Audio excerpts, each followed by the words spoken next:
जल और परिमल विभागर पूर्वतन सहकारी जंत्री विजिलेंस कोर्ट द्वारा दंडित।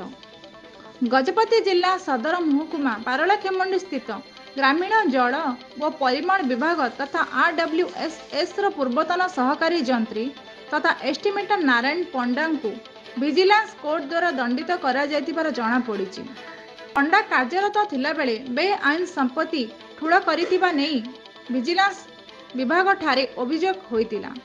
अभियोग को भित्ति करी ब्रह्मपुर स्थित स्वतंत्र विजिलेंस थाना रे दुर्नीति निवारण आईन धारा मामला रुजु होइतिला बेले ब्रह्मपुर विजिलेंस कोर्ट रो उक्त मामलार राय प्रकाश पाइछि।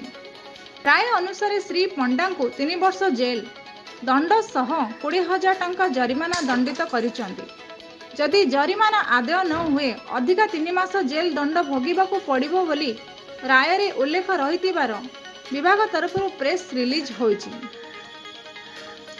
एही मामलार तदंत ब्रह्मपुर विजिलेंस डिविजन पूर्वतन डीएसपी तथा वर्तमान Rourkela division vigilance SP Debnarayan Das तदंत करिथिला बेले एही मामला ब्रह्मपुर विजिलेंस कोर्ट स्वतंत्र सरकारी वकील सुरेंद्र पंडा लड़ुतिले।